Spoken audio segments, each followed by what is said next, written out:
Hey everybody, how's it going? Almost had a technical error, but it's okay. I've got a new link. I thought I was going to be able to have the old link that we did before, but unfortunately this streaming service wouldn't allow me to do that. But you're not interested in that, are you? No, we don't want to hear excuses. We want to hear epic people, okay? So you're about to hear two epic people, the Lola Twins. Now these Lola Twins, there's two of them, hence twins, and I'm so stoked, I'm so excited to bring these two ladies on.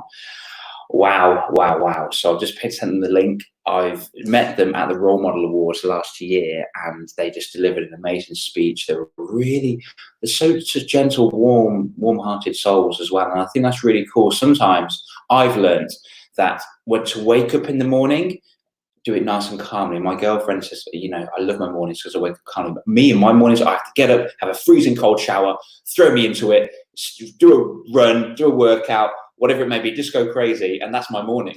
That gives me invigoration, energy for the day. Whereas my girlfriend, Laura, she prefers to have a nice calm one. And I think it's really cool as well that we're beginning this morning with a beautiful, calm, serene scene. And I'm going to introduce one of the twins, because one of them is on at the moment. We had a bit of a problem with the link, as I've just mentioned, but let's get this one on. I'm going to guess her name. I'm going to be told off. No, they're both here. Tessa, hey, there they are. You can still guess though. Oh, okay. The twin with the polka dots. Don't we actually? Sorry. No. Oh, come on, Dale. 50-50. Come on.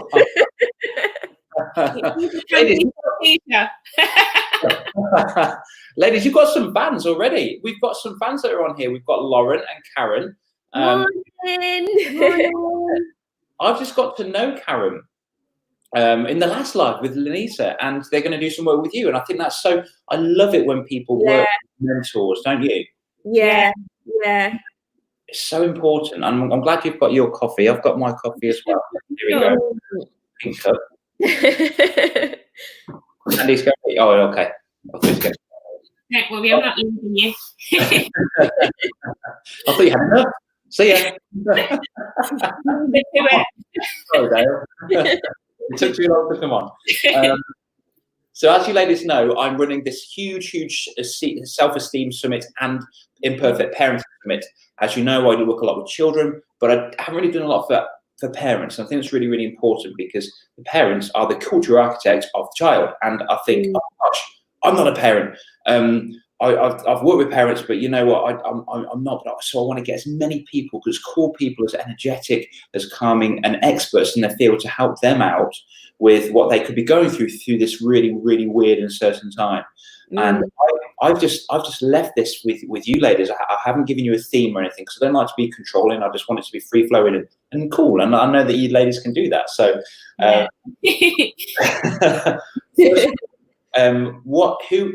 are you if people are jumping on this for the first time and seeing you? Who are you ladies? Who are we? So we are the Law of Attraction twins, also known as the Loa Twins. I am Tish, and over at the top, I think on your screen, is Candice. Yeah. So we are both fully qualified teachers. We were actually teaching for 11 years. Our subjects are creative. So we're both dance and drama teachers, but also we had leadership roles within school as well. So we're very much coming from a point of view of knowing to how we can support the little darlings or the big darlings in their growth, but also we are advocates for some of the changes that we want to see, we desire to see in the educational system, but also for, I like the background. It's a Disney movie. So we are, as I said, we are very much about change for not just for education, but for the way that parenting can be approached for the future, to support some of the work that is going on in school, but also to move us forward on that, to allow children to understand more spirituality. We feel that this is kind of missing, if we're honest, from the educational system. And sometimes, often just ticking boxes, where this is actually children's lives we are playing with. And actually, by taking this more seriously and understanding how, from a practical level, we can build this into education through the curriculum, through the way that we approach parenting, we believe actually will not just change lives, but it will save lives, because it is very much needed now, more so than ever. Zoe, yeah. I agree with everything you've just said. Oh, thank you.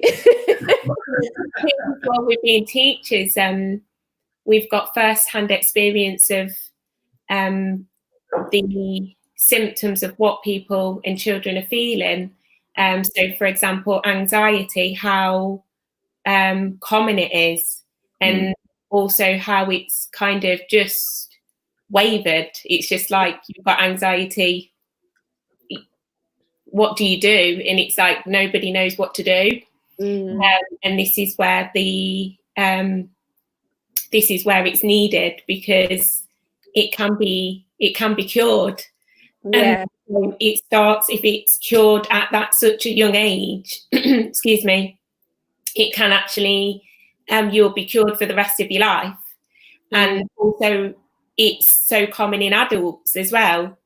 So it's almost like parents, a lot of parents and humans have anxiety, depression, mental health, and it's almost like, because they go on to have children, it's almost passed through, because it's not being resolved.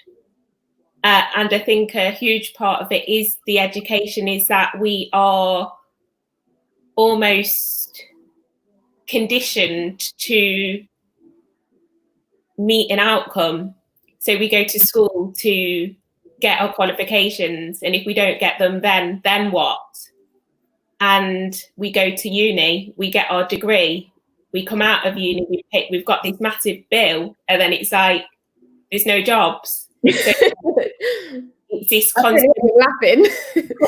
This is what happens. And I'm an example of that. So that was the whole reason I went self-employed, because I'd come out of education, I'd come out of my degree, my teaching degree in dance, and then it was like there wasn't a job. So it's like, okay, well, what do I do now? And it's almost like this repetitive fear of failure, because it's been made that way. So unless you are achieving the goals, which some of us will, you're out there, and it's like, okay, what do I do now? And this is what's causing anxiety, but just the fear of failure is a strong thing that most people have got, and also the fear of not being good enough. So it's like, I've gone to school, I've done all this, and also not just the high achievers, it's like the ones that aren't able to do the academic stuff. It's like the school is just focused on academics, the English, maths and science are the main key subjects. But it's like, what about if you're not good at that? What about if you can't do maths and you can't do English, but you're amazing at doing dance, or you're amazing at doing something like art? It's almost like those three subjects rule everything else.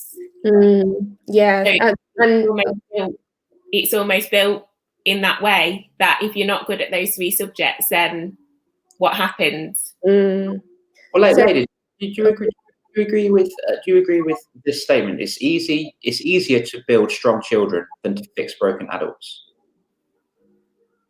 Could you say that again?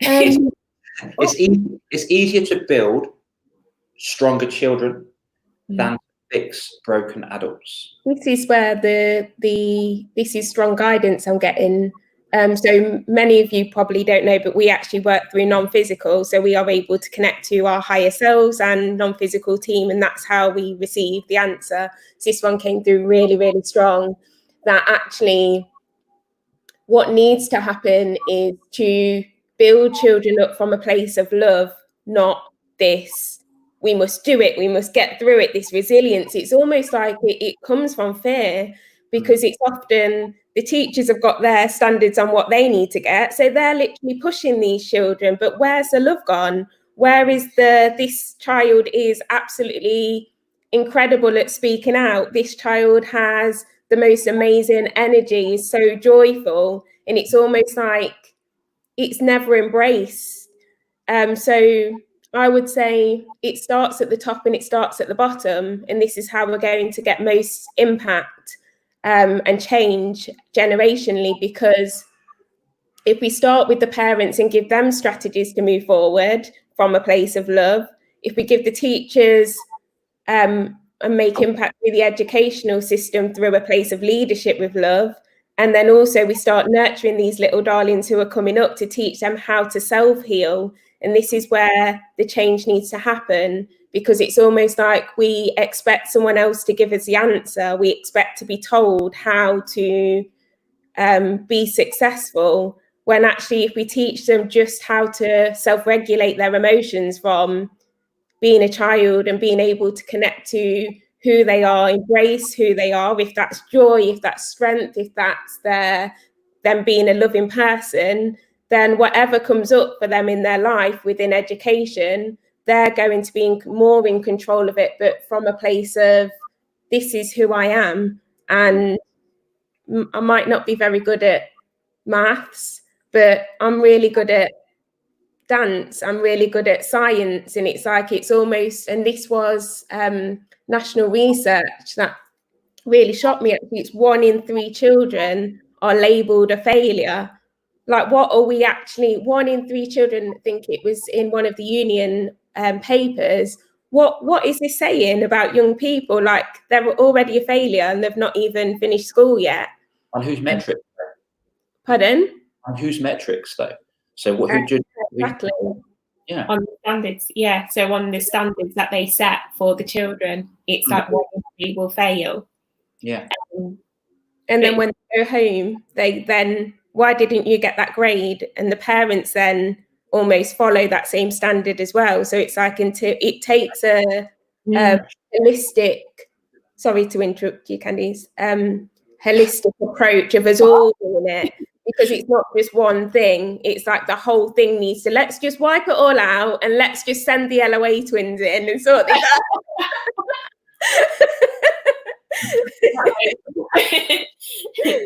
Yeah, definitely feel like there's something seriously going wrong. It's almost like you can't start at the bottom and work up, because there's a whole generation of everybody that is, majority of the people on the planet have some sort of fear.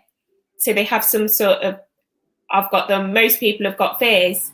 So it's almost like that's where you start, is helping people to actually understand that it's actually pretty common that you have fears, and that we're actually able to talk about the fears that we have and the fears that we hold. And from there, from the acknowledgement, you're then able to actually resolve it and actually create something new, a new truth, a new reality. And this is the place that we're working from with adults currently, but the education is on our list next. And we're not going to stop, because something has to change. And the main thing is fear from parents, fear from education, fear within. So it's almost like there's a lot to do, but it's like, if we could do this with love and we can unify together, it's not going to be one person that can change this. It's a group, it's a national change that has to happen, where we all come together and say, like, enough's enough. And change this, and we need to help them. We need to help the children, but we also need to help the parents and the adults and humans having children. Yeah. And so it's a massive task. Yeah. Because sorry. Oh, sorry. I was going to ask actually. First of all, you two, were you in the same school? Yeah. Oh, sorry. Well, I thought you meant when we were growing up. Obviously. But you didn't work in the same school.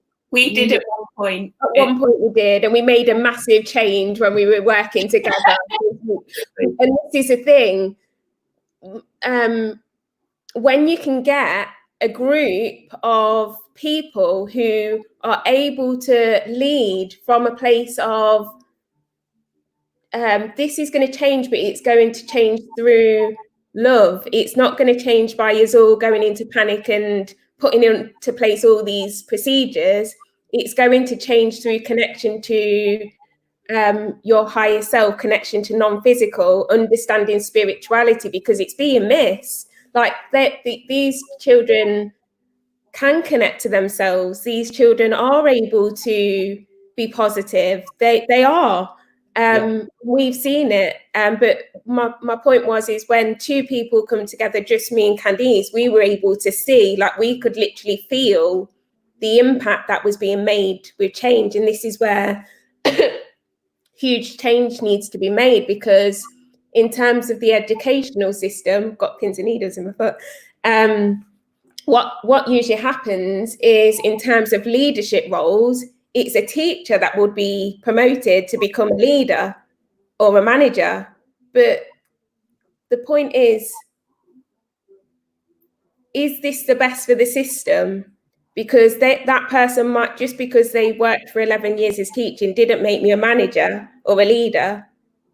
Have you got the skills to be that and to lead from a place of moving forward, not scared by the system and that you're not doing enough, which is often the case with teachers. So I'm not sure if I answered the question, but I felt like that was really important. All the answers I need. I was going to ask actually, if you had free reign and it was, you the ladies, what classes would you have? What would be kind of mandatory? What would be the most important classes you pick? If you could pick 3 subjects, and it could obviously not maths or anything, but anything you can make up off the top of your head right now. So there could be law of attraction. I don't know. What 3 classes do you believe would really benefit children these days? I feel like business or some sort of finding your life purpose class, where it's not just what we've done for years. It's like something that's they're able to find themselves and what they enjoy, which comes through going within, rather than at the end of year 11 having to pick some subjects that you kind of want to do, but you don't really like any of them. Like you've got to choose one, so whatever you choose, you have to stick with for another 2 years. Yeah. And at the end of that, you then go into uni and you have to stick to it. And it's like, well, what about if you don't really know? A majority of students don't know. So it's almost like in the secondary school, they should have some sort of, I feel like it's business, but it doesn't have to be business. It's just some sort of finding your life purpose class. I feel like that would be Destiny class. Ooh, we found it. Destiny class, perfect. Name. I would say that higher self is the next class. Yeah. Everybody has a higher self who you can connect to. Sorry if you sound a bit woo-woo, but it's the truth. And children are so open to spirituality more than any of us would ever be, because there's so much less fear surrounding it. So they can literally believe, they will believe, like we do when we believe in Santa. But this is like real life magic, the ability to believe that anything is possible, the ability to believe that no matter how bad things are, you can turn it around. And it's like, this is what's missing, because it's almost like if you don't do well, you failed. And it's like, well, no, actually, if you don't do well, it's just because you were supposed to go through that to learn from it to become whatever you're going to go on to be, which links into the destiny class. So I could those two link together. And the last one is self-love class. Oh, I've got the last one. No! Four then. What's yours? Mine was, we definitely need to be talking about money. Like, we need to be understand that so many people are just scared of money. So it's like we need to understand how to attract money, not even to go get it and go work hard. How to live an abundant life where you're able to work the best job that you ever wished for, and you just attract loads of money because you love what you're doing. You're not having to work hard. You're writing some notes there. That's called Money ideas. That's called Money Slay, the Manifesting Money Slay class. So we've got Destiny, we've got Higher Self, and we've got Money Slay. It's the only way. Very cool. I mean, how much benefit would the children get? I know full well we've got to work on the adults in the system as well, because they're going through it. But if we start now and take action with the children, the very fact you said at the beginning that that's something you really want to do is just amazing. Never apologize for saying it's woo woo, because you've been. That's why I believe in you. You're here, and I think it's fantastic to share the difference and the variety with so many people, because, like I've said time and time again, people may resonate with me more than you. People may resonate with you more than me, and that's brilliant. I don't care. I just want them to grow and be happy and be really self-fulfilled, because that's the whole purpose of being on the planet. I was going to ask as well. So, Haya, if I was an 11-year-old boy, wee, and I had a bit of a down. I was being bullied, let's say, which actually this turned out to be a counselling session, ladies.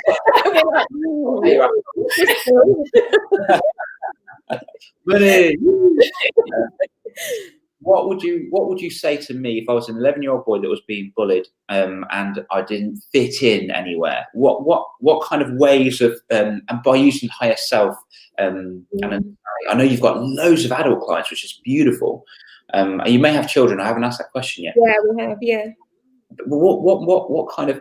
I mean, okay. What would you say? And what kind of will be the steps if I think, you know what? Oh, I love this. I want you to help me. I want to learn from you. Yeah. Would there be a syllabus? Would there be certain things? With what class? Yeah. So we've actually been running some classes for children since this whole situation happened. Cool. It's been amazing. So they've been online. So we've had a group of, I think there's six children as a group as a Zoom session, and they are between 7 and 11-year-olds. So we're really mix of age groups, and we've got boys and girls in there as well. So the biggest eye-opener for me was their ability to meditate. So they're so open to it. It's just understanding how and almost making it fun. So this is the thing with children. If you tell them to sit down on the floor and be still and quiet, it's probably not going to happen. But the thing with children is, and I've done this with year 11 as well, they actually love to quieten the mind. Yeah. So if you can make this accessible, and this is for anyone at home, if you can take them through a guided meditation, like for example, for the group I've been using, we've been going into like a wonderland. So use like really things that are going to relate to their age group. So for like 11-year-olds, you could do, it could be like the meditation is like a party. So you think of how you can make it more accessible for children, and they literally love going into it. And then from the meditation, it's then to get them to connect, so they can connect to their higher selves through the meditation. And it's amazing, as I really went into this thinking, I don't think they're going to be able to do it. I questioned it, but within 10 minutes, they all got they were all connected to their higher selves. They all received names of who their higher selves are. And they've literally been back every week, like with their pen and paper, like saying it's the class of the week. It's like, it's so amazing. So I would say for children, don't underestimate the power of them being able to find this engaging, to find it accessible, and they want more and more. Like this week, we're doing vision boards with them, and it's like they're literally seven years old, and they can do this, and this is where it becomes preventative, because the more things like this where they know when they feel fear, they feel danger, right, I know that I need to quieten my mind, I need to meditate, it's actually reducing the impact of fear for them. So when they're older and they go into a situation where they are being bullied, it's like they know how to deal with it, and they know how to stop the spiral, because this is what happens. The situation comes up, and it's like the fears then create this spiral effect. So the more they understand strategies how to stop it through meditation, I think Candice was going to talk about journaling as well, which is good for children, the stronger the impact is for their future. Yeah, so I suppose in answer to your question, it's about having specific tools that they can go to. And this isn't a blueprint. It's not going to be like one thing suits one person and that suits all. It's like it can be varied, but also the the tools can be adapted as well. So we have got our journal, so I thought I'd bring it, show it. So this is a journal that we created. So it is cool. Right, so sparkle. Yeah. So it is pink, and we thought we should actually make a boys version as well, because well, boys do like, not all, pink's not a boy's colour, but boys don't really like pink. Well, do you like pink? I was wearing a pink hoodie today. Check my Instagram. Yay! Don't get it then. But we were saying we'll probably get another colour. Oh yeah. So that's like a little bit of a stereotype that I just did there, which is what we do as humans, if that makes sense, that we presume and make assumptions about things and people and what people prefer. So that was a living example of like me doing it myself, which is, I'm actually glad I did that, because it shows that it's part of who we are. We're not perfection. I know this is called imperfect parenting, and it's like, even we work with the tools, we work with the law of attraction and my higher self, and it's like, I've still said something that is kind of stereotypical there, and that's okay. And it's about acknowledging that we're not going to get everything right and always say the right thing, but it's really important that we're able to acknowledge our behaviours and our ways in order to evolve as humans, with as both adults and children. And when we can do that, and we can recreate a new truth, which is the truth is pink is for anybody, like anybody. Pink. Even that was a good example of how not to spiral from something of, oh shit, oops. Oh, sugar. I heard sugar. Oh, sugar, something wrong. It's like, we're just humans, and it's okay. It's okay to get things wrong. It's okay to say the wrong word. It's okay to think something that's different to somebody else. And going back to us being twins, it's like, we're so close in DNA, but we think completely different. It's like, I'll say red, she'll say blue. She'll say hot, I'll say it's cold. And it's that's like, good. Yeah, that's good. That's good that people are looking to be encouraged more, that we embrace who we are. Like, it doesn't matter. The thing that we have to take from it is it's actually growth. So the more people that accept that they possibly could improve on something, the more that the whole vibration of the planet increases, because we're all growing together. Nobody's punishing each other. And this is, again, going back to the love. It's like, it's okay to change. It's okay to know that things need to get better. It's not a failure. you're just being yourselves, aren't you? And I love Yeah. that. All you both of you being yourselves. And there's one thing I can encourage in this world. If I had 2 special pills, one would have written on it self-belief, and I would give them to every person on the planet, and the other one would have, I don't care what people think about me. Yeah. What about the Loa Twins on LOA on one?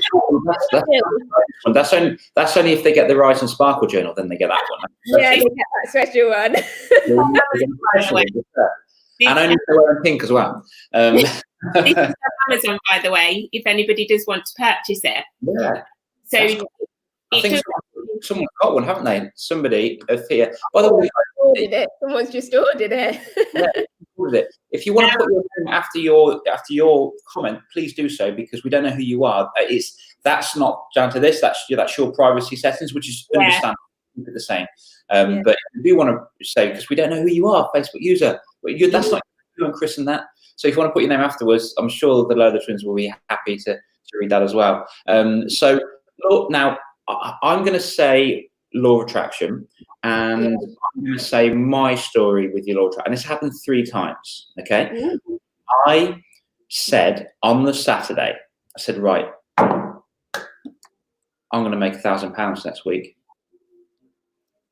When you said the Monday, I signed up a client for £1,000, and I didn't believe. I half believed it, half didn't. I thought, okay, so I did it again. I didn't want to abuse the system of the universe, so I didn't want to do it the next day.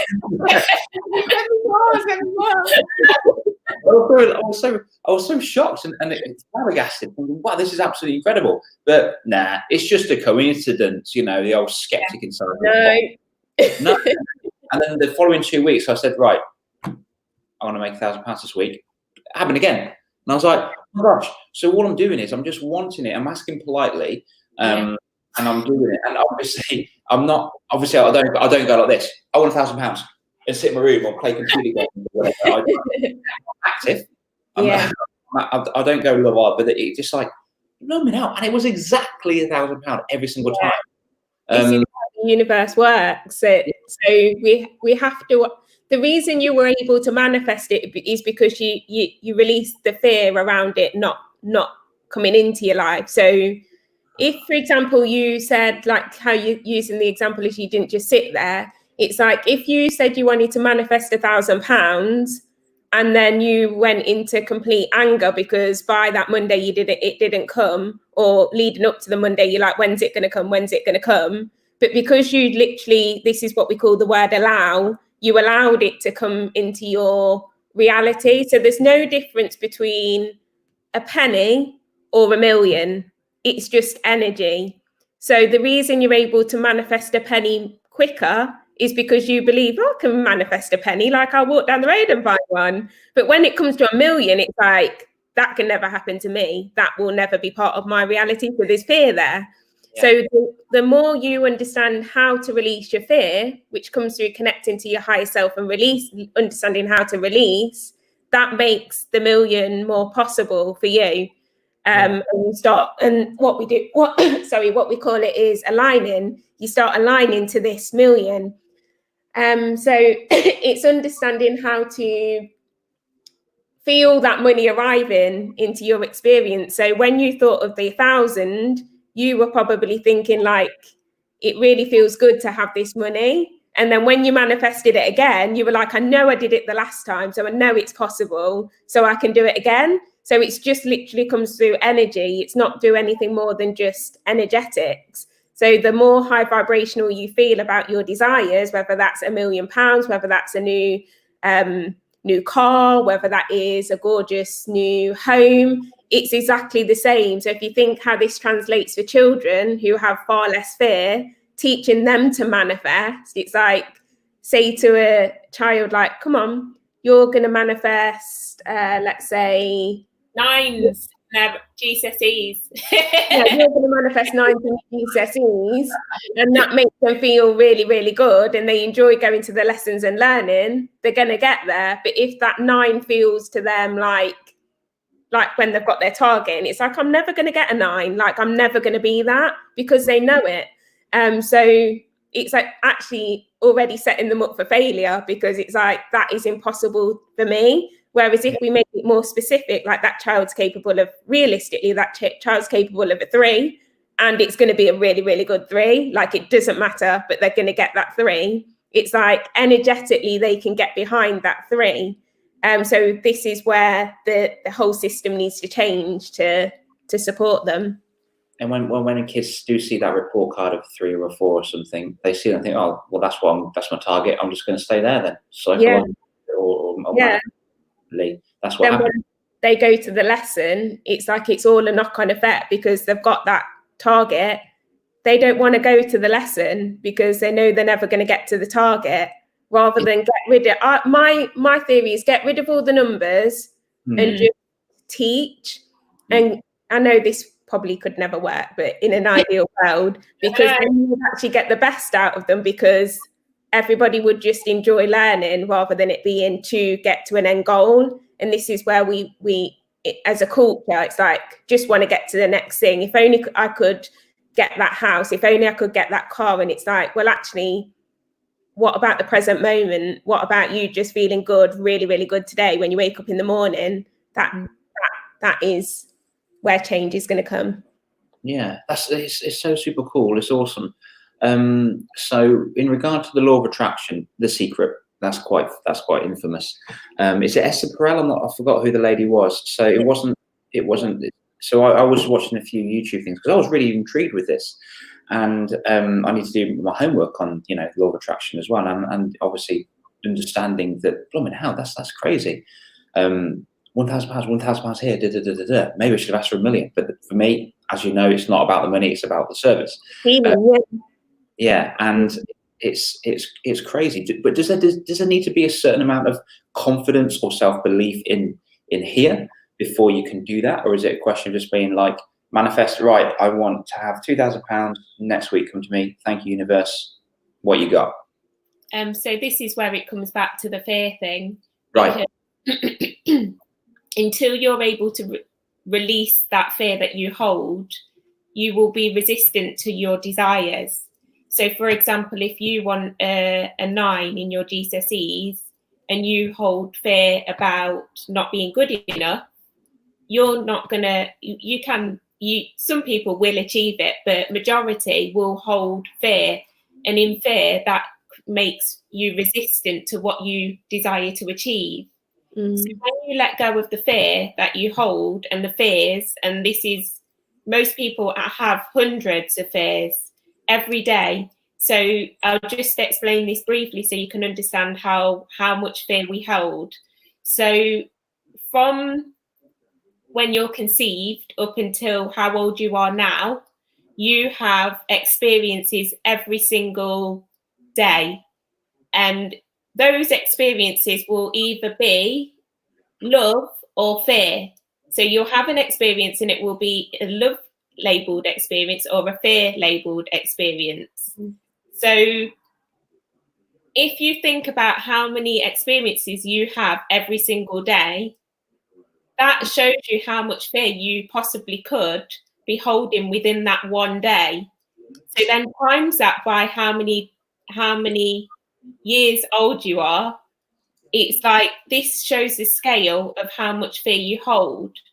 So, for example, the fear of failure could possibly show up with popping your hand up in class, saying something wrong, the rest of your class laughing, and that's created a fear-labelled memory.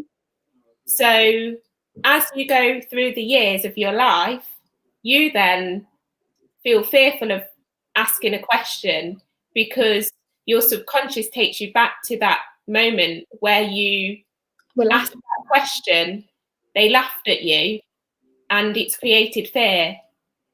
So when you're in an interview as an adult, you're asked a question, you can't actually talk not because you're not able to, but just because the subconscious takes you back to that moment. Subconsciously, when you ask the question as a child, you pop your hand up and everybody laughs. It's literally creating, for some it will be anxiety, but for most it will create a physical manifestation. So you're actually not able to speak, or you don't even want to go to the interview because you just know that your face is gonna go red, or you're gonna shake. Or you're just not gonna know what to say. So the main thing is that and this is how we work with our clients, is that we actually have to get rid of that subconscious fear, because until that goes, it's really difficult to manifest something that you really desire because of the fear. Does that make sense? Yeah. Yeah. How do we get past it then? Because I think well, for me personally, I had a fear of heights. I had a fear of mini fear of sharks. I had a fear of speaking in front of people. And for me, what worked well for me was just to do it, was to do the extremity. I didn't want to do a step-by-step program of going one step and then the next step, just get afraid of heights. I just jumped out of a plane in Australia with sharks. I swam with sharks straight away. I just wanted to get it done. Maybe it's because I believe part of my nature is quite impatient. I want things yesterday.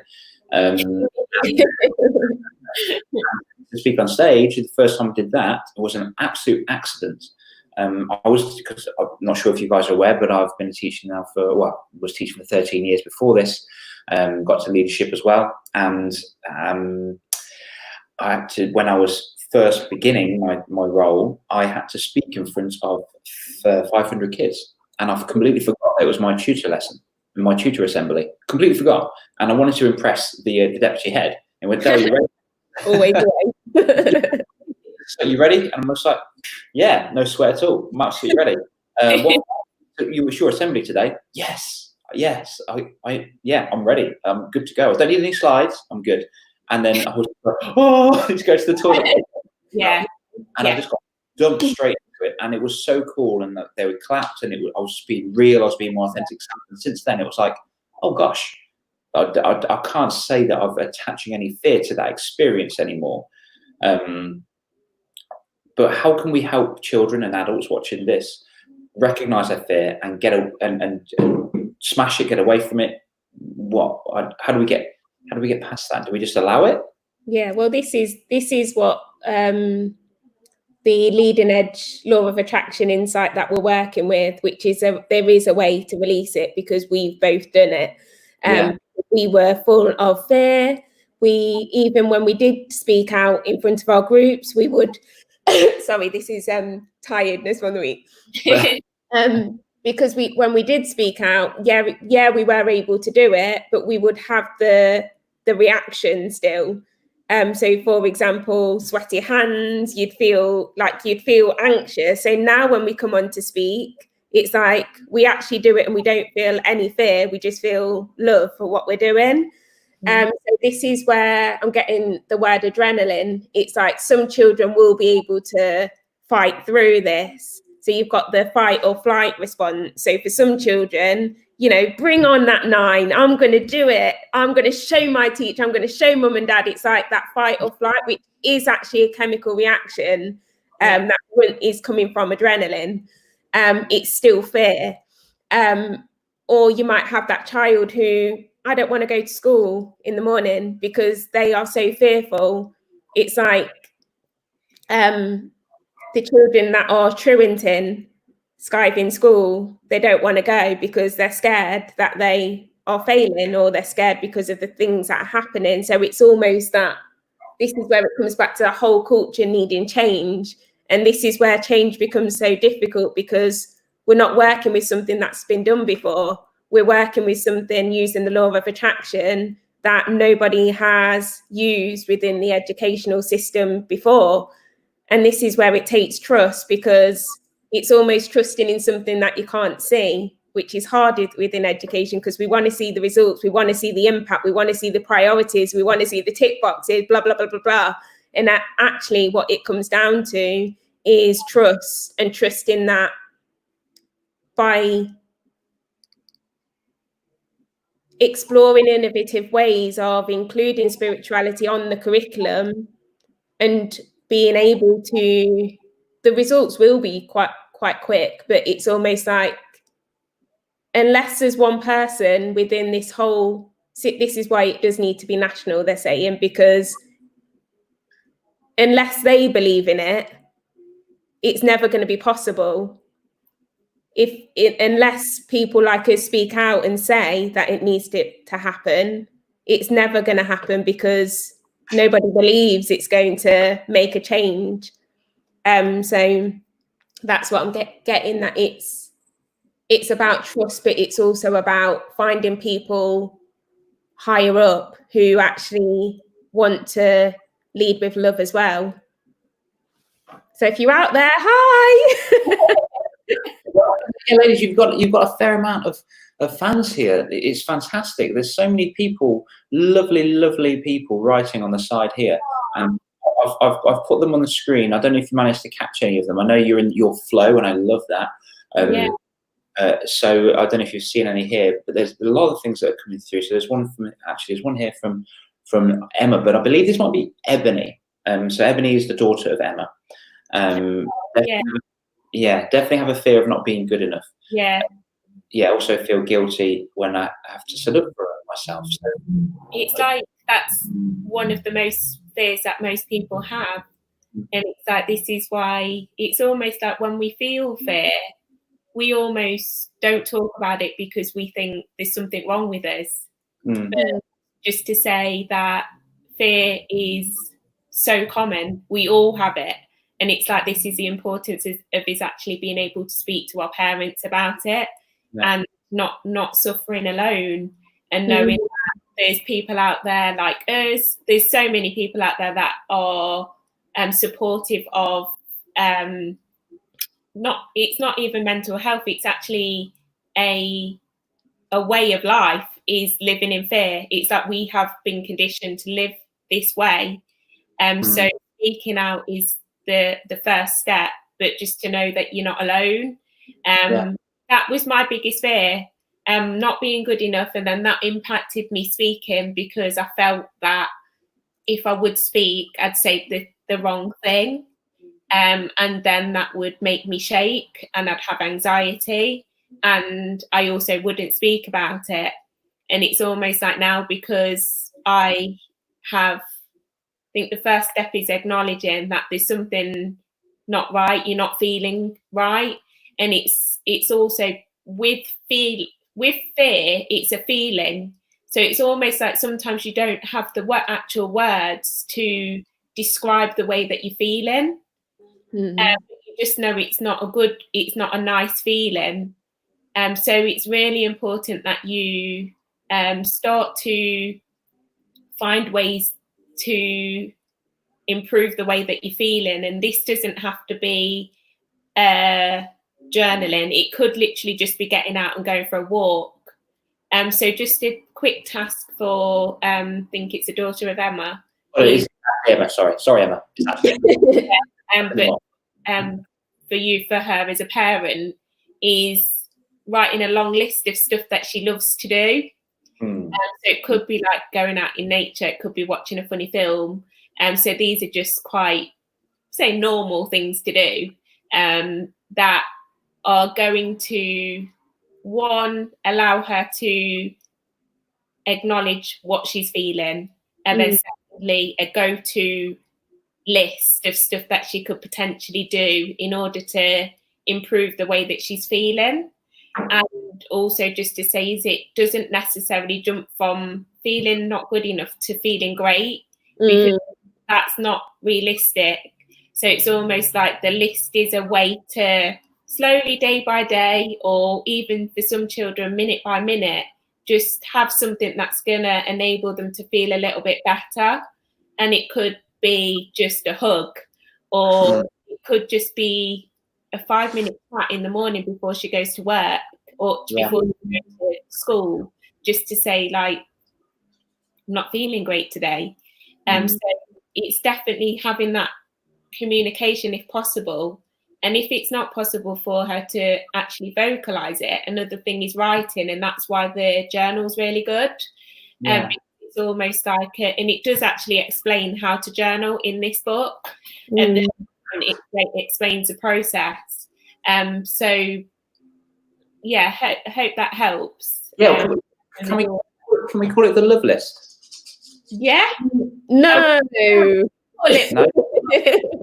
Self-love list. We call it the lean-to list. Lean-to. Yeah, so lean into it. I'll lean into this. I'm just, because for me, I have to have a thing attached to it so it stays in my memory. Yeah. Lean into this. Okay, cool. Yeah. I'll lean into this. I love that. Thank you, ladies. That was awesome. Right, so we've got a few more people on here as well. By the way, because we've got about 10 minutes left actually. But please, before we do run out of time, where can people find you two? Everywhere. Just visit Loa Attraction. Universe. Right. You can find us on Instagram, so it's Loa Twins on Instagram. Also on the Facebook page, it's also Loa Twins.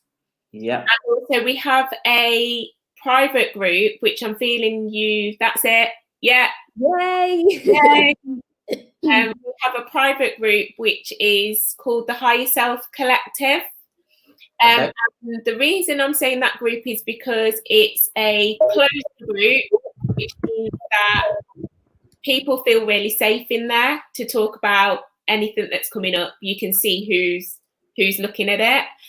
So specifically for children and parents, it may be that you want to join that group.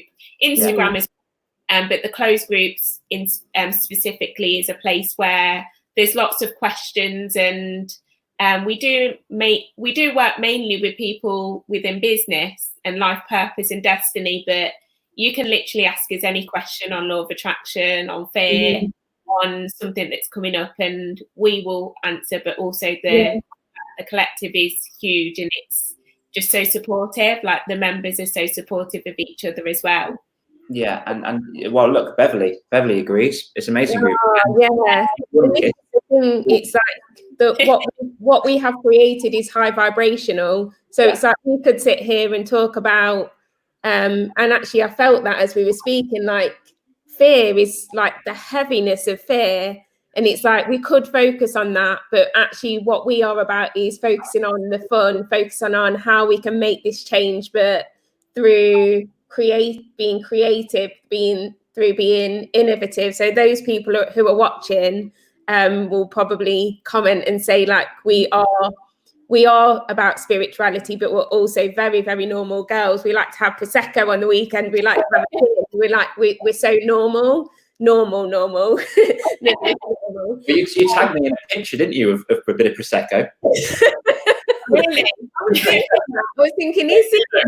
But actually, this is who we are. Like we are just being, and this is the thing. If we can teach children to just be who they are and just embrace who they are, they will be empowered by that. That it's okay to be you. It's okay to have a bad day. It's okay for things not to be okay. And then it's like, okay, but then how do we move forward from this? How do we learn from all of the rubbish that we go through to create amazing lives for ourselves? And it is possible. So that's a bit about what we share with our group within the Higher Self Collective. I did do rum shots on one day as well. Nice. Can boys be in the group? Can I go in? That sounds fun. You're in there. You're the only one. Yeah, so we'll have winning. This is epic. Oh no, our dad's in there as well. So I can allow that one. It's been so much fun. I really, really appreciate your time, because I know how active you guys are. You've just had a new caseload of beautiful, amazing clients, and you're serving them. You're writing books. You're so active on Instagram and any form of social media, and you're doing your own thing. You've got to live your own lives as well. And I just wanted to say thank you so much for allowing me to pinch a segment of your Saturday. Oh, I really enjoyed it. Yeah, I really want to do more. I want to just have a special one just for you two. Can we do that sometime? Yeah. Cool. I saw a little comment of someone saying that they wanted a petition. So I feel that we should get Law of Attraction on the curriculum as a petition. Yeah. We're going global. That's brilliant. So again, our book as well. So for anybody that wants some of the Law of Attraction tools, this isn't a book, it's more of a handbook, so it's got lots of little tasks. So that's for cool. Children who want, I'd say, any age really, they might need the support from the parents and also parents as well. It's a good place to start as well if you want some actual tasks and tools to go through. There's quite a lot in there as well. That's in 2 lines. Yay! That's so cool, ladies. Thank you. I don't want it to stop, but we've got Bianca on now, and she is a rocket scientist. So we're going to be doing. So I'm really. Yeah. You know I might. It'd be really cool. Let me just see if I can use this same link, so we can just add on, and we can probably carry on talking until 5 more minutes. Yeah. If anybody's got any questions for us, they can. Yeah. I'm hungry now. I'm gonna go and make a bacon. I've got the same. I'm slightly chess. So this, so it was a 16 hours. I didn't mean you two will be talking with me for 16 hours. It was a 16-hour event. So you're not stopping. No, I'm going to keep on going. It's a bit naughty of me, and I've had a few people say, "No, you need to have your self time." So on Monday, I'm going to have a huge day of just me, my pug, and my girlfriend. We're just going to watch games, watch TV, go for walks, do exercise, just play. Because I think I'm going to be very, very mind exhausted, as it were. Yeah. But a bit of a tip for you with your money manifesting as well, your money slaying. Please.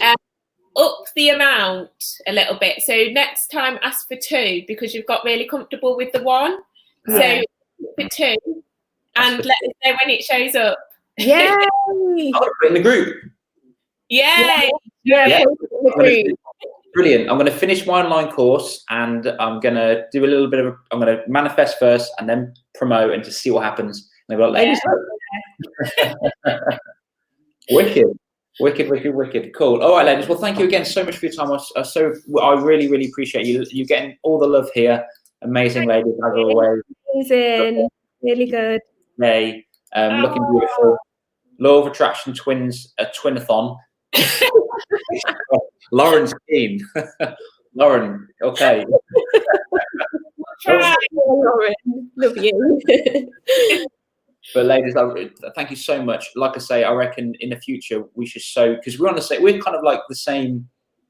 Well, we want the same things for our kids, right? Yeah. So gorgeous, ladies. Do we just? You want us to go now? Is that your cue for us to? We have a conversation. Chill with us. I'm just going to message. I feel rude though because I need to send the link to another person. That's a bit. Don't worry. I've been taking a few videos as well for Instagram for you guys. Oh, so if I look vacant, it's because I'm doing that for going. But you did it at a point. You looked at.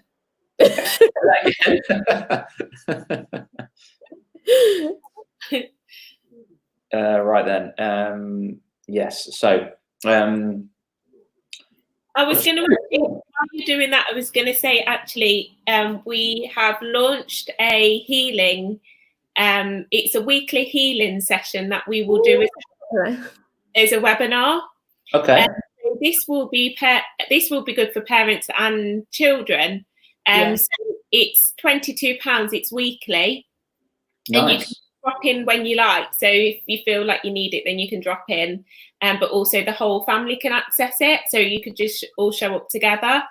So if anybody does feel like they need some healing or it'll be like a meditation. So we don't really know what we'll be doing specifically, but it'll be connecting in, and we'll be sending love, joy. So we'll be vibration. It will be helping. It will really help for anybody that's feeling just not great. So that as well, we can send you the link for that if that would. That'd be great. Yeah, that'd be absolutely super duper. And our rocket scientist has arrived, ladies. Oh, amazing. I'm using this platform, so hope everything goes well. Enjoy. Ambitious here, Bianca, by the way, and just so you know, I am the luckiest man online. And I'm okay with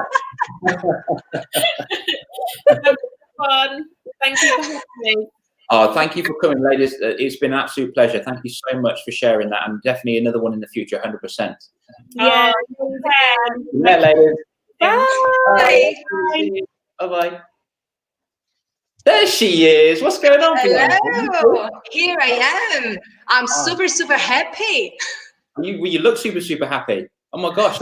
By the way, always love your jewelry. Always. Oh yeah, this one is, it's always everything that resembles space. Now there are lots of rings, like cosmic rings. Look at this one, very big. Okay, that's cool. Awesome. Yeah, my friends used to say I use jewelry like the Wonder Woman. So you do look a bit Wonder Woman-esque, actually. I do like that. That's cool. Oh, yeah, that's cool. Yeah. So what I really need to do is I need to get not a better background, but a background to suit you. So just while I do that and have a bit of a play around, I just want to kindly introduce everybody that's been on this live now. I'm going to introduce Bianca, who is a rocket scientist who I've had the pleasure of speaking to before. I know her story. I really want to hear it again. I'm not sure where we're going to go with this, but it's going to be roughly around rocket science is in the home. We can do that in the home. It's all around us. It's so important. So because when I hear rocket scientist, Bianca, I'm like, whoa, that's so hard and so tough. I wouldn't be able to do that. I can't do that. And I immediately shut down and go away. So if I was a kid, I might think that, but it's not true, is it? I mean, we know that you are an No, it's not. Obviously, when we are talking about making spacecraft and satellites and all of these, obviously it's very difficult, like every other profession. We have to work and study hard to get to a very professional level, and that's a given. However, when we talk about rocket science, I always, when I see actually the kids live, I like to start saying, what do you think it's rocket science? And they give me lots of different answers, like it's aircraft, it's satellites, it's aliens, it's, the outer space, all this very far away concept, as you said. But then I basically let them understand that what we are doing now, using the internet and speaking to a wider audience all over the world, it is rocket science. We are doing it already because it's coming from the satellites that are giving us internet. So even us having now, for instance, if I take my phone now and I want to do a selfie of us now speaking, let's do this. So we are taking now a selfie. It's a kind of inception. This one, uploading this on the Instagram, it is rocket science because we are doubling our images, and thanks to the internet, we can upload these on our phones that we wouldn't be able to do it if we weren't using space technology in space. Yet, being able to use this technology on our phones, on our laptops, on our TV, we are actually being a little bit of rocket scientists at home. But there are many other things, many other ways we are using actually rocket science at home. Like if you think about a hair blower, we all use that.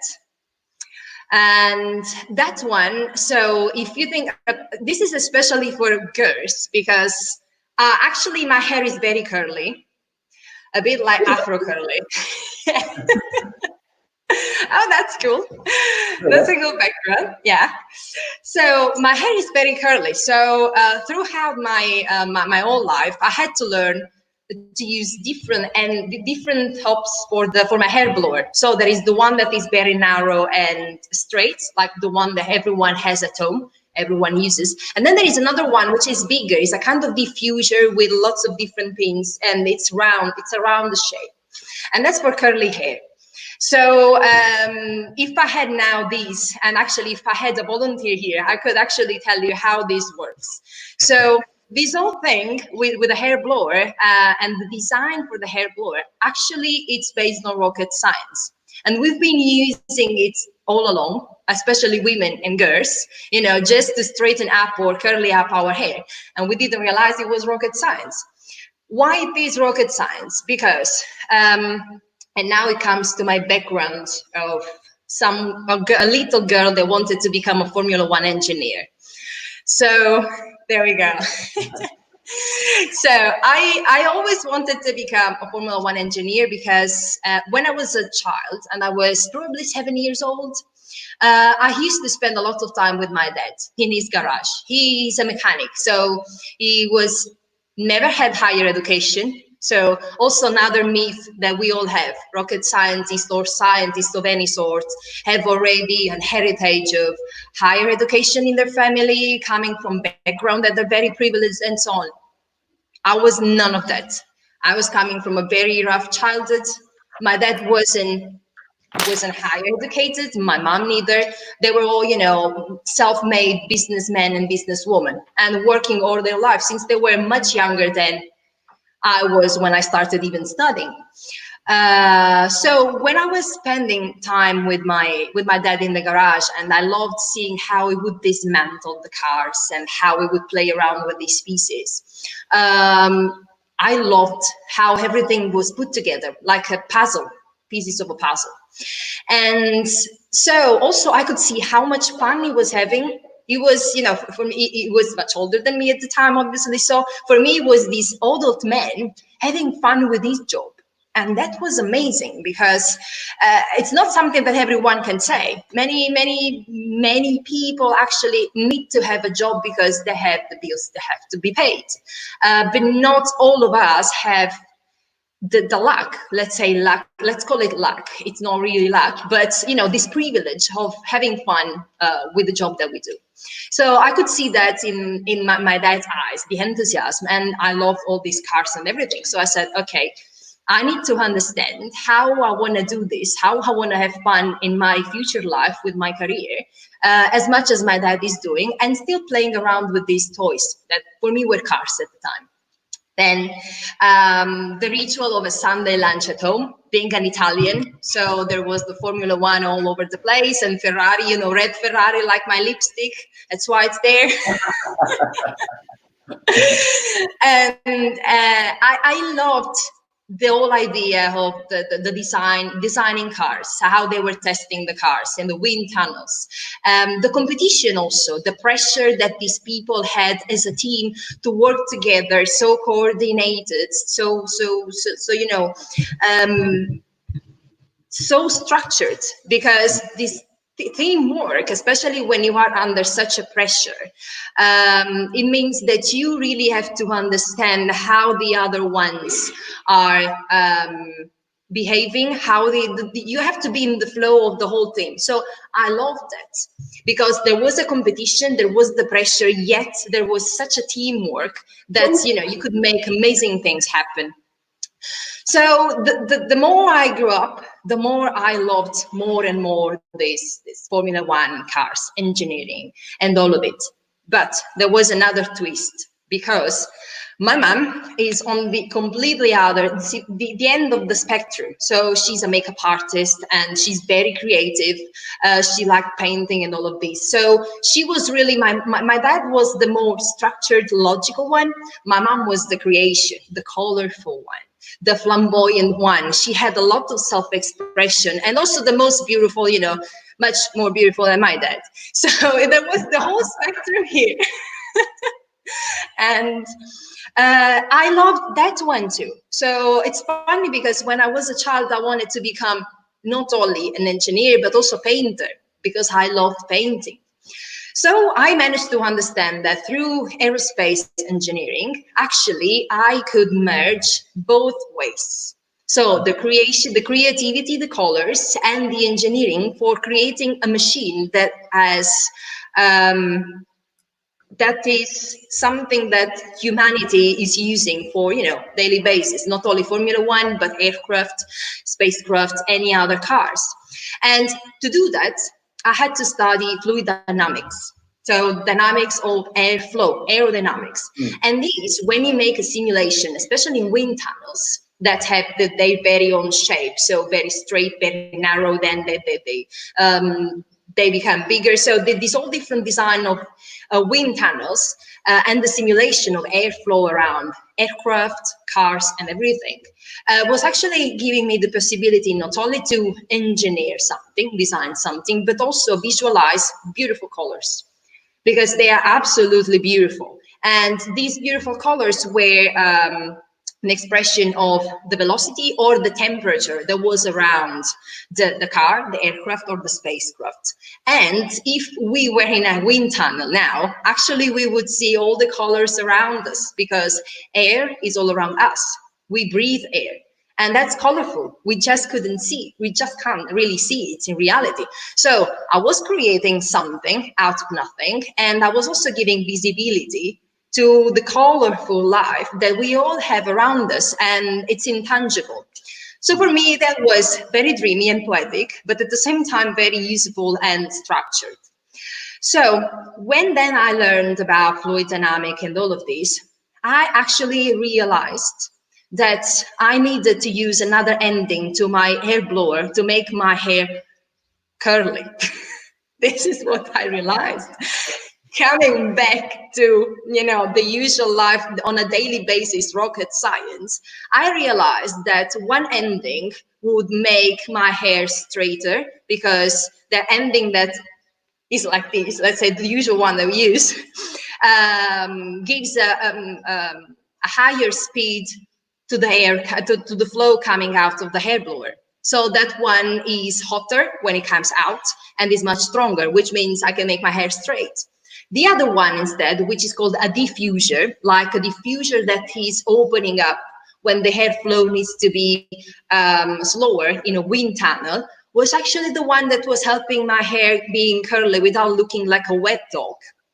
So this is how I realized that rocket science is all around us in our daily items, and how I could actually apply the thinking of rocket science or engineering to things just to help, for instance, making my hair better, or watching TV, or just changing cables. So what I like to say is that rocket science, like any other science or any other thing, it's also a state of mind. If you may, it's a way of thinking logically, to think about a solution to a problem, looking at it from a different angle. And this is basically what has been rocket science to me all along. This is how it all started when I was a child, and then when I started working with cars, then I realized how this could be applied at home, and how this could be applied having a phone and taking a selfie of us and posting it online. And this is how then I started talking about rocket science to many of the kids, and also young adults and professionals out there, who think that this is so far away from us, just because they don't have relatable model to look at it. So this is in a very nutshell the story. The story, and there is a lot more to say, but what I like really to share with our kids, and it's sometimes I prefer to have it interactive, because what they come up, the solutions that they come up to something that I used to say is so much greater than what I used to think. But the lessons that I've really learned throughout my childhood, up to becoming a rocket scientist and having worked with NASA, having landed an instrument on Mars, having landed multiple telecommunication spacecraft around the Earth. They are still there. CubeSats, which are satellites big as this one, with science missions on them. And I was analyzing the thermal information coming from there, so the downlink data. Having had these old experiences and now working in innovation for this kind of spacecraft, so that we can have a broadband internet in developing countries, we can think about a way of helping with the space junk, because now it's becoming, there is a lot of traffic in space, meaning that lots of spacecraft are being sent out, and this is actually creating space junk, because once we send out a satellite, it doesn't come back unless there is an astronaut on it. So it has to come back. So they stay there. And most of them, at the end of their life mission, they will just fall from the orbits and come back to through the atmosphere. But because in the atmosphere, there is a temperature that is 25,000 degrees. So basically they get destroyed and they will fall on the earth like a little falling star or some little aluminum pieces. But some of them now, they are staying there because they don't have any chance to come back to the earth. So the space technology is evolving so much. It's giving us the possibility to work from home. Otherwise, we wouldn't have internet. It's giving us the chance to have Zoom, StreamYard, TikTok, Facebook, all of those that we wouldn't have if we didn't have the internet and the broadband all over the world. It's giving access to many developing countries to have education online. So if you think about many places in Africa where now there is the need of a broadband so that they could access an education online, especially the ones that don't have the chance to go to a school. Maybe the school is too far away. Maybe the university is too expensive. And they could have access to education or even, a news from all over the world, so they can open up their minds to the world outside, thanks to the space telecommunication. And thanks to the internet. So the idea for me to have started as a child who had lots of dreams and not much money and lots of problems to become one that is actually that is having the chance to shape the way humanity is living, the way humanity is working, the way humanity is communicating on a daily basis, opening up to intergalactic travels, interplanetary species, because we will become, the next generation will definitely have the chance to travel through a different planet, to see species that are not humans. Now, whatever are the species, if it's just a new plant, a new kind of animal, there will be new species and there will be an interaction through them. So through this major journey where I had basically nothing, and at some point I almost had to stop my education because I didn't have any money. Then I realized that I could teach. So, because the one thing that I knew how to do was to teach. And actually, I started teaching kids when I was having a bad time during my education. Now, being one of the major players in the rocket science and the space exploration, after all of these, and still teaching to kids, actually makes me realize that, first of all, as I said, the background that you have, meaning where you are coming from, the language you speak, the way your family dynamics have gone because of some issues, because we all had some issues in our family. The money you had, the way you were raised, or the drama you've had in your life, don't define your future self at all. It's not because we were born into a small town that we will live in that small town with those small habits forever. Because we have the power to change, to rewire our brain and to change that into something much greater than what it was. And at the same time, the other lesson that is, well, two main lessons. The other one is that don't ever, to everyone that is probably telling you, you are not fit for this, especially to girls, because for me, not only was coming from a background where none of my parents had an higher education and we weren't into the engineering world, but also being a woman,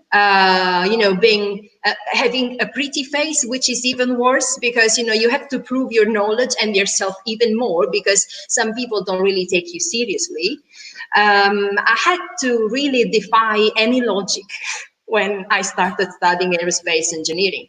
And this is something that I really want to share. If there is something you want to do, whatever, you want to be a rocket scientist, you want to be an engineer, you want to be a public speaker, an artist, a poet, anything.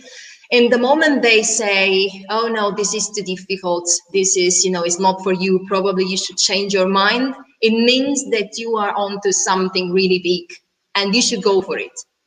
full on. You should go for it, because when everyone says no, you shouldn't, it's when you actually have to do, and prove everyone wrong also, just for fun. It really is, though, isn't it? Really, because it doesn't matter what you were given when you were a child, or what you were fortunate or privileged to have. Even if you had everything, abundance, if you had all the money in the world, it doesn't matter. And your dad or mom said, no, you want to be a doctor, but you want to be this. Well, you want to pursue that for you. But what I've been doing is I've been writing some notes just here, Bianca, and I found out. But what I'm finding is that work ethic is so important. Find the fun, have fun with what you're doing. Yeah.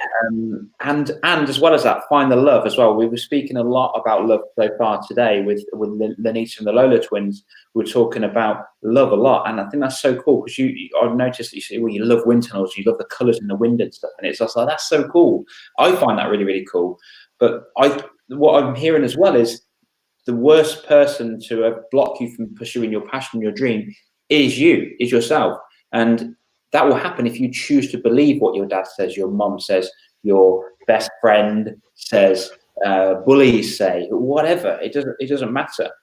Don't listen to that.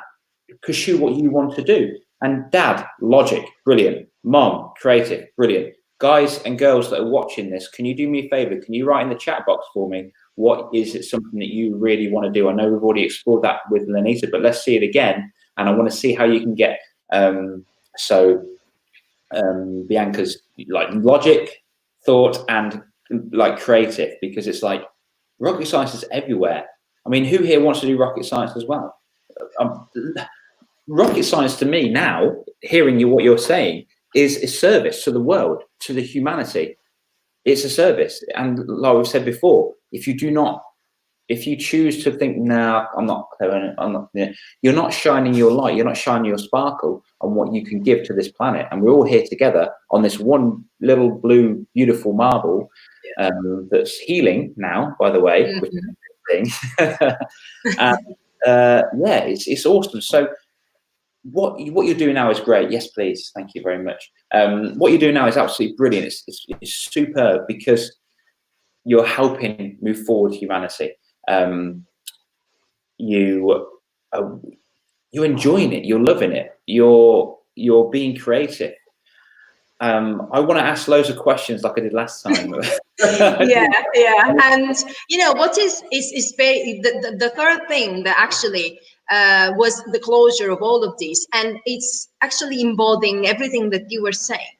It's you have to do if you really want to do something for a greater cause. If each and every one of us have a purpose. We spoke about this one already when we had our first session. We all have a purpose here. And for me, my purpose was to contribute to humanity change through science. Their purpose now is to change your confidence. So the inward science, it's a different way of doing, but we all have a purpose. And in the moment you choose whoever you want to be, through your career, your life choices, the places you travel to, the people you are surrounded by, it has to be aligned with the values. It has to be aligned with your mission. For me, starting rocket science it started as a mission where I had to prove to myself first, and then to humanity, that a person like me, coming from places that people wouldn't even know about, could actually contribute to change the world. That was my first mission. Then when I had accomplished that, a new mission came along. That was, now what I'm actually doing here is to share with the younger generation that this is now, again, my new mission is to share with you that you can do it. You can do anything you want if you actually are very clear in your mind what is your mission. Because if you decide to do something because you are moved by money, you are moved by people pleasing, many people want to please the others. Kids want to please their parents want to please their grandparents or ancestors, people want to please their friends, their clubs, their whatever. Don't please anyone. The only person you will live forever is you. So you better please yourself and your mission, because People come and go. Other things, influences come and go, but you will stay forever. So you better start pleasing yourself since you are a small child. And that will definitely make you become whoever you want, whatever obstacles you will feel and you will have on your journey, because be sure that greatness has a lot of obstacles in between. So excellence has a lot of obstacles, but you be sure that you will overcome all of them because you are being true to yourself and through your own purpose, not pleasing anyone. I love that. That's amazing. Listen to you. I've got lost writing some notes. Listen to you, please you as well. Listen to you and please you. I think that's really, really important, because if I want to please my dad or my mom, and by the way, I'm saying this, but I'm not picking on parents at all. I love parents. No. And actually, to be honest, they've been my main sponsorship. Yeah, although they wouldn't understand anything about it. But sometimes some of my choices were a bit alien to them because they just couldn't understand them, but they've been my main sponsors. Same. I mean, same with so I love my mum and dad to the end of the world. I really do. Love them entirely with every beat of my heart. I started my journey of wanting to coach children, of wanting to do talking events, of wanting to create online programs to help as many kids out to boost their confidence as much as possible. And my dad always said, "Well, are you sure about that, son?" I'm like, "Yeah, no." He was doing it from a thing is, I knew that he was coming from a place of love. So it's like, "You sure you want to do that? You've got teaching. You can always fall back into teaching if this doesn't work." And he didn't know what he was saying. I knew what he was saying, but unfortunately, I knew what he was meaning. He meant, I just want you to be safe. I want you to be okay. I want you to, have an income, blah, blah, blah, whatever. But that's what he was meaning. What he was saying was, you're going to fail. You can always go back to what you used to do if you fail. And I know that he loves me, and I know that wasn't his intention. But that sort of thing, everyone watching this as well, I'm so glad you raised that point, Bianca, because everyone watching this, parent and kid as well, just notice two things if anyone tries to stop you that cares about you. Number one, recognize what they're saying. And number two, recognize the meaning behind it. They're doing it because they love you. That's okay. Yeah. That's okay. But still pursue what you want to do. Believe in yourself. Like for you, Bianca, when did you start believing in yourself for doing what you're doing? Because it's fascinating. It's so cool. Yeah, so I started to be completely honest. It's a work in progress because it is really a work in progress, and you will never stop working on believing in yourself and boost your confidence, because it all started when I was at the high school, when I actually realized I loved studying, and I had I had a kind of a magnet towards this way of studying. I would study in a way, I would study hard, but I would study in a way that was very unconventional. I could just read a paragraph and I could elaborate that paragraph from science to philosophy out of my own creativity. I didn't have to be into the terms and conditions of that book. I would elaborate my own opinions about it. And this is really at high school, when also I had some of the most amazing teachers, from chemistry to philosophy, actually, where they started believing into my own ways of talking and elaborating opinions and speaking out.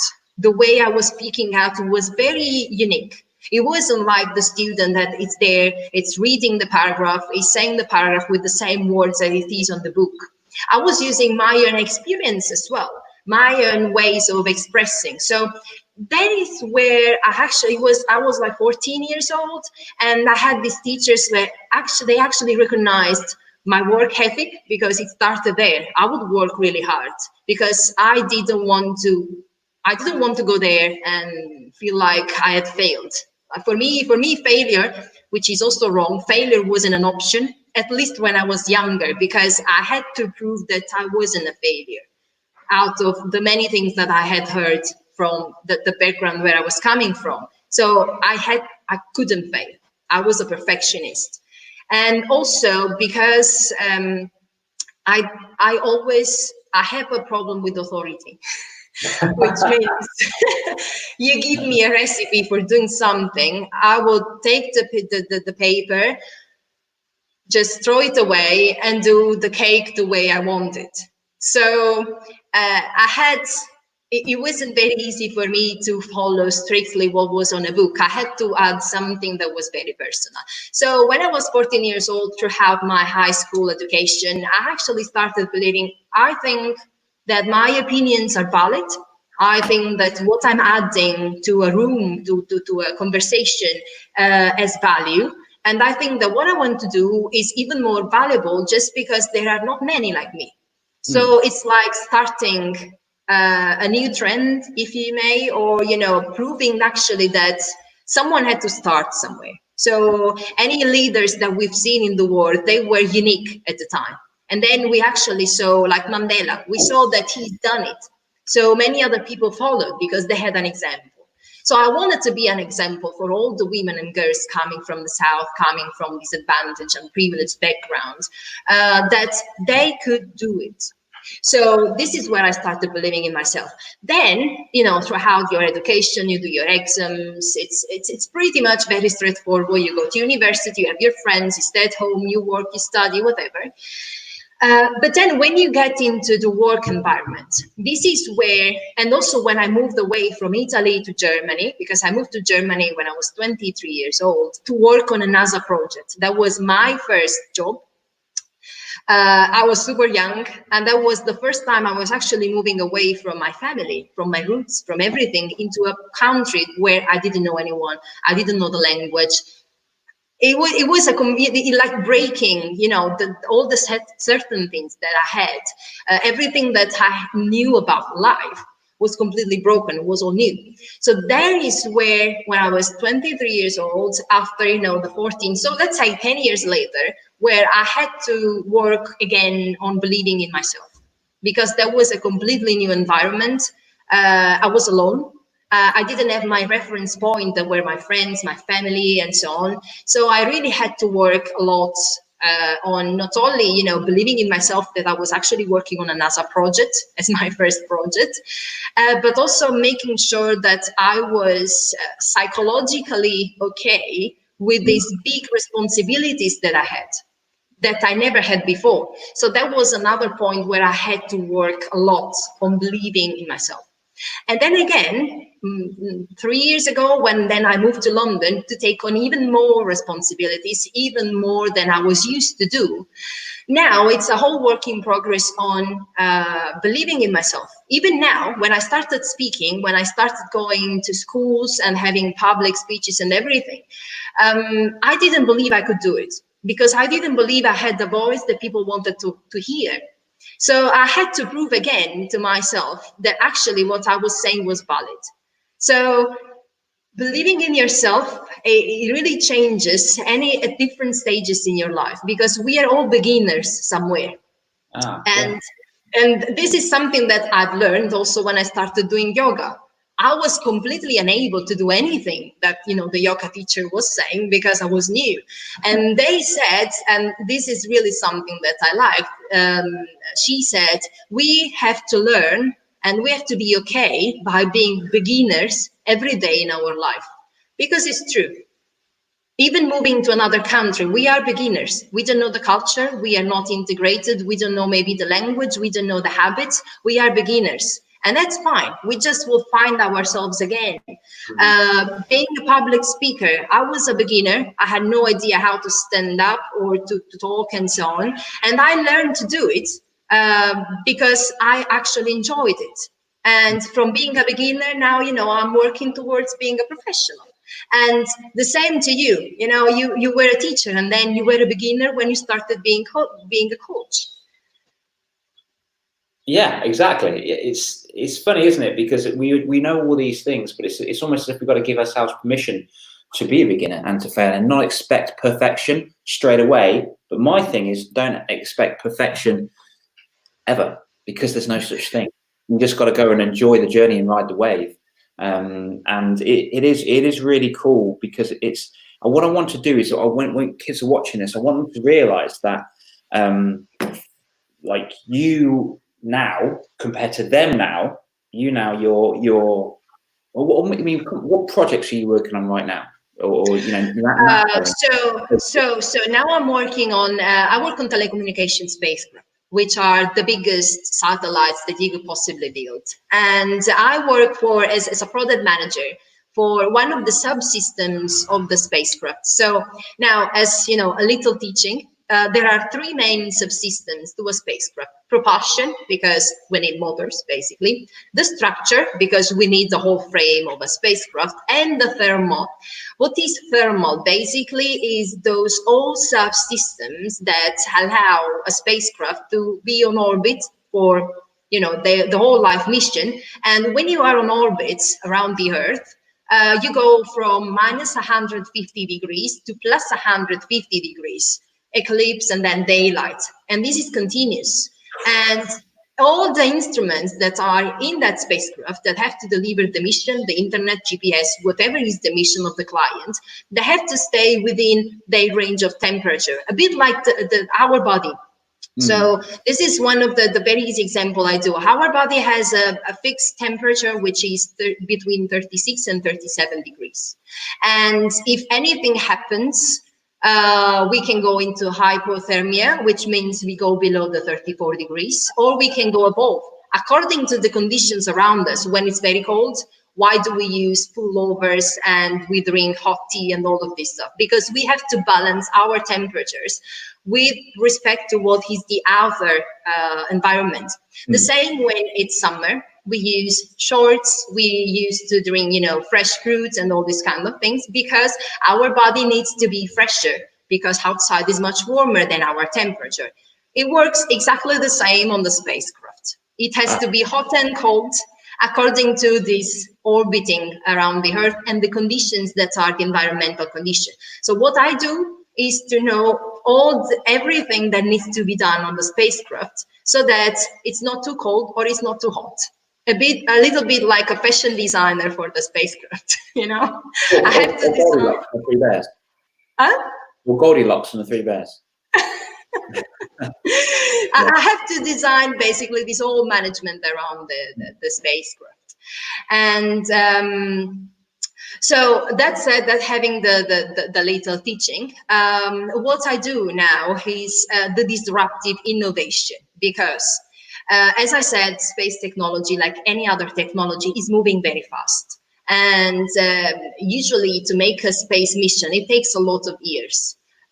From the start to the very deployment of the mission itself. So what I do is to innovate ways to find solutions from a different angle, you know, with the creativity, because we all need creativity into science, to look at the problem and say, okay, we've solved this problem up to now in a certain way. How can we solve it in a different ways so that it comes cheaper, lighter, more effective, has a higher performance, it's smaller, so it is scalable, a little bit like the laptops. So if you think about the first computers, they were mega huge. It was completely different. Now we have laptops, we have little notepads and everything, because science has innovated. So this is what I do now on the telecommunication spacecraft, working with innovation and especially with agencies like the UK Space Agency, the European Space Agency, and I'm based in England, in Stevenage actually, where is my office, and I work for Airbus Defence and Space. But I have the chance to talk with all these major agencies so that my visionary ideas could come to fruition thanks to their budget and their sponsorship. Brilliant, amazing. So propulsion, structure and thermal was that? Yeah. Wicked. Okay, so just imagine that me as a human, I go outside, but outside is like space if I was a rocket, and I'm the rocket as a human. And what we You're do, a rocket man. I'm a rocket man. Elton John, Rocket Man.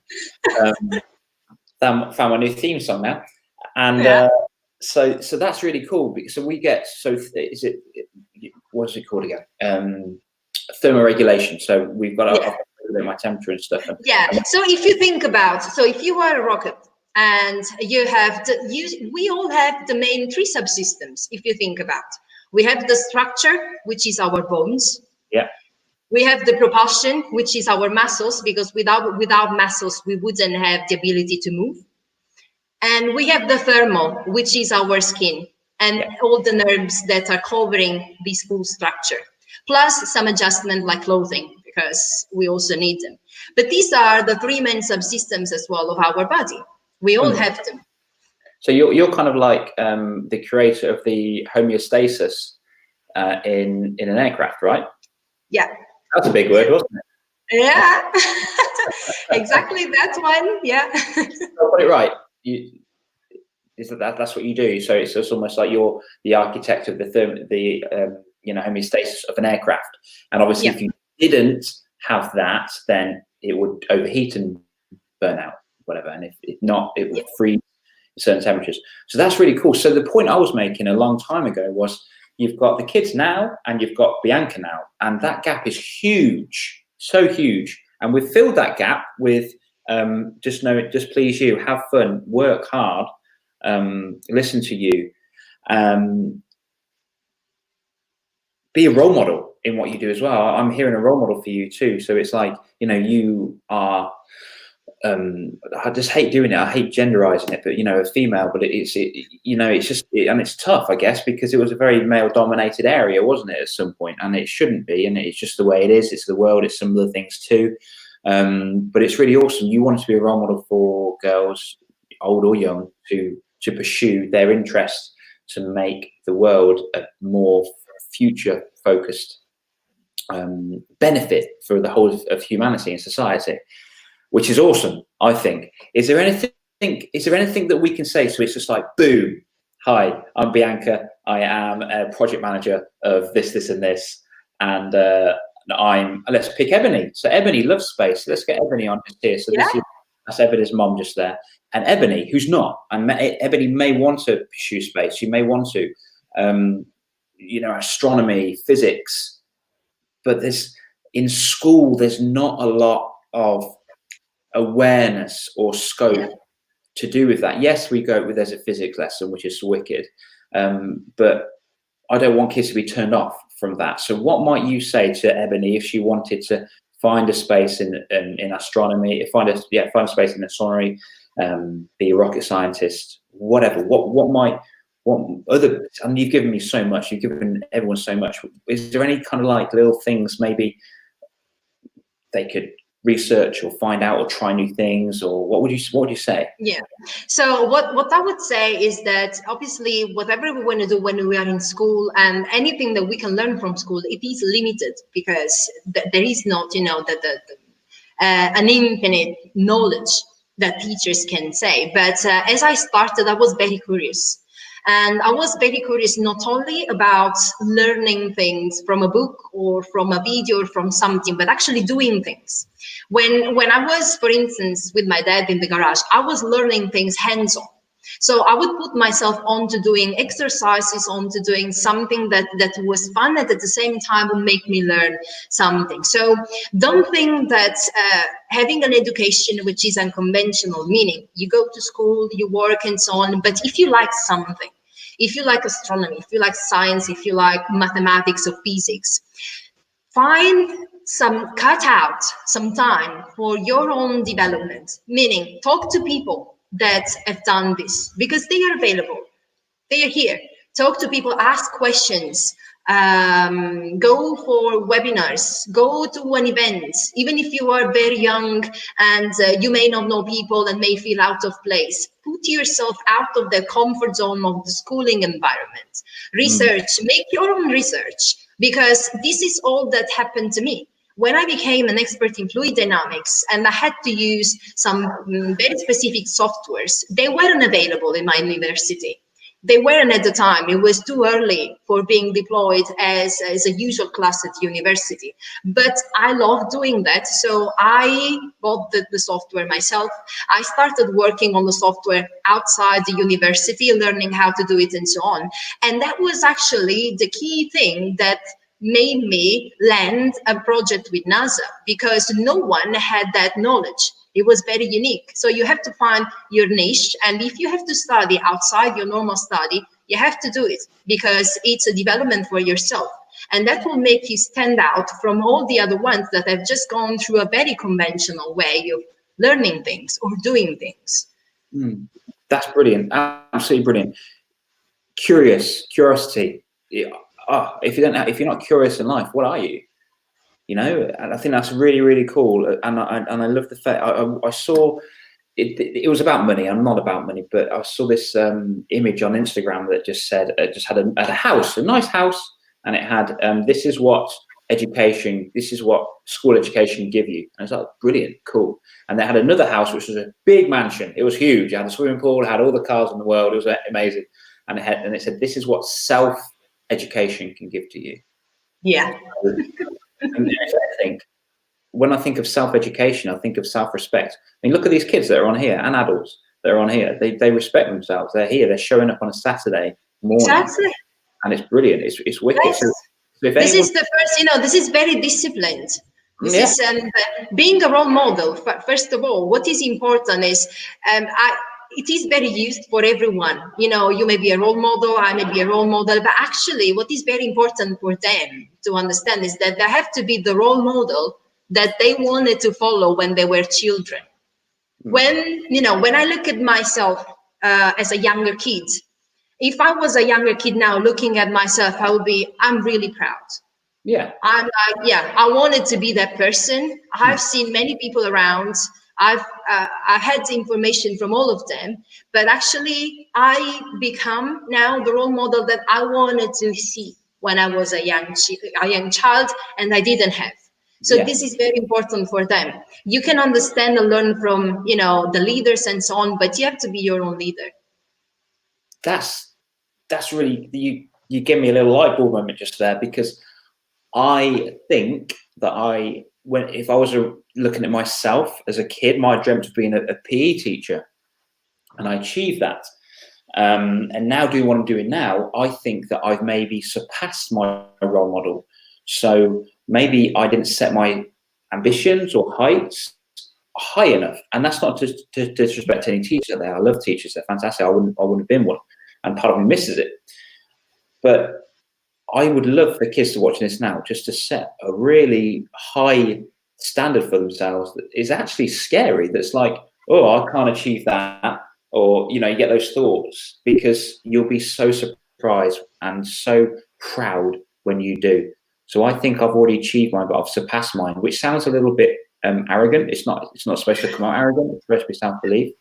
But I just want to encourage children and parents as well. It's not too late to set another bar for themselves or set a high goal. So I love that, because it's like if Bianca now met Bianca 11, she would be like, whoa, who's this role model? Meaning you're proud. Yeah. It will be like that. And as you said, I can relate to what you just said about, surpassing your own expectations. It's like, I always say I kind of exceeded my own expectations. From the places where I lived, the lifestyle I had, the projects I work on, the people I've met, the travels I went, because that's all also, let's don't forget, that education doesn't come only from school or curiosity after school, comes from everywhere, comes from traveling and learning about new people, comes from tolerance, comes from speaking to people, to asking questions that you think are maybe stupid or very difficult. No question is stupid. Comes to really go into the deep end of yourself, being on your own, thinking, drawing, writing down stuff. It comes from many different things. The way we all stand out here today as adults is because everything we've done in our life wasn't just working or studying. It was a whole, spectrum of traveling, meeting people, putting ourselves into risky situations and try to understand, okay, how am I going to now do this? That was my comfort zone. Now this is very scary. Being in risky situation as well, taking the risk to look stupid also. To fail, taking that risk, because, you never know what kind of doors can open. When you just started doing something and someone can say, oh, you know what, I just have that project that I think you will be great for. And, everything just comes from there. Networking is important. Meeting people is extremely important. Let's don't forget that we will never be anyone on our own. As much as we can be our own leaders, everything great, everything that, you know, has been done as a great mission, a great endeavor, never came from one person only. We are all here together to make this place a better place, but we can only do it together. And you can only work together with other people in a respectful manner if you first know yourself, what you can bring to the table, and you respect yourself, because otherwise this is not going to happen. No self. Bring. I like what you've said there. That's reminding me of what I'm going to write that one down. Mm-hmm. Oh, that's a lot of notes. I'm going to message you about what to remind me of that again, because I want to write that one down, but I want to be present. Yeah, I think it's with. I've got a CDE, so capable. You are capable of doing whatever you want to do. You are deserving a seat at the table. You are so deserving of a seat at the table, and enthusiastic. Be enthusiastic when you go through it as well. It's not. We had a discussion with the two lovely ladies before this, and they're saying that education that you get put in the choice subject, and you're there for 2 years, and you choose to go to university. You're stuck there for 2 years. That's why dropouts starting to increase now, because there's no flexibility. But then again, you've got to find your passion. When you do find your passion, like for you knew what you wanted. You saw that and thought, right, this is what I'm going to go for. So I'm going to dedicate myself all the way through to the end. And I think that's so awesome, and so important as well. This lesson today, I've learned a little bit about the hypothalamus and the way that rockets are thermoregulated in space, which is amazing. I didn't know that you had the logic from your dad and the creativity from your mom and combined it and made something absolutely insanely amazing. And you're a role model doing what you want to do. I think that's really, really important. And for what we've got from this as well, for being open-minded and networking. Networking is cool as well. So maybe working on your communication skills too. Yeah. And also be open to different perspectives. People tend to be always in their own path, you know, the usual club, the usual people that talk about the same things. Another tip that I want to give is that, as much as, you know, I love science and I'm an engineer, being surrounded by engineers all the time isn't good for me, because I need the artist, I need the poet, I need the DJ, I need the music, I need, you know, the hairdresser. I need different opinions, because everyone has looked at life in a different way, and you have to stay open, and you have to be really open to understand their opinions, where they are coming from, and possibly some of them will be even useful to your own daily life, to look at things differently. We all need to be open to different perceptions, and because this helps our own creativity as well. I may be thinking just in an engineering way, but then comes the fashion designer who has done something in a different way and may find the solution to a problem that I didn't know how to approach. So we have to be open to talk and listen, especially listen to what everyone is saying, because not listening doesn't really make us a better person. We don't develop. No, we don't develop at all. And that's why we've got 2 ears and 1 mouth. So use these bad boys. I've really been listening today. I've tried my best at listening and making notes as well. So awesome. It's always an absolute pleasure to speak to you, Bianca, and just to get a little ounce of your knowledge, a little breadcrumb each and every single time. Is there anything you want to leave? You've given us so much, but is there anything you want to leave the kids with today at all? Yes, so I want to tell them that their dreams can be as big as space. Space is infinite. It's definitely infinite. So you have infinite choices of making your dreams happen. You can just cherry pick a couple of them, and they can all become true in one person if you want to. I love that so much. That's so cool. Thank you for being part of my summit, our summit actually. It's going so beautifully so far. There's been no technical errors, so we're all good to go.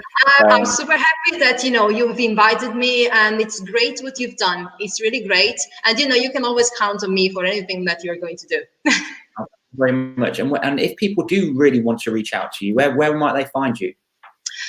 So they can find me on Instagram, where my handle is Cosmical Bee, where I'm sharing information about space in a very easy way. Yeah. There she is. Yeah, because I'm also LinkedIn with my full name. But for younger generations, I'm using Instagram to teach them about space in a very, very relatable way. So if they want to reach out to me, I'm there. You can look at my pictures and maybe find something interesting through a sunrise or a sunset or whatever that is. It is. I saw that sunrise one. I love that. I love that. Yeah. That's so cool. Again, always a pleasure. Love picking your brain. Get as much as possibly can. There's definitely going to be some stuff in the future. I know there is. But I will let you enjoy the rest of your Saturday. Thank you from England over here to Italy. Thanks for being with you, and best of luck with the remaining of the hours. You're doing great. That's awesome. Thank you very much. Arrivederci. Bye.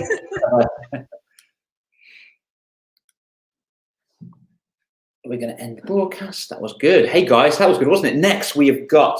Oh, I'm really zoomed in on my face. Let me sit back a little bit. We've got Callum. We've got Callum Roberts, or actually Callum Harlingham. He is our live pirate. We're going to be talking to him about leadership. We're going to be talking about him breaking free, and he is living in Bali. I think he's over here in the UK now, which is fantastic. So this is why we can talk to him at midday. I'm super excited. I can't wait to get him on. So inspirational. He came 5th in Ninja Warrior in UK. He was so close to becoming, I reckon he would have got first, but his t-shirt dipped in the water, which I was like, oh, so frustrated, because like he's my mate and I really wanted to do really, really well.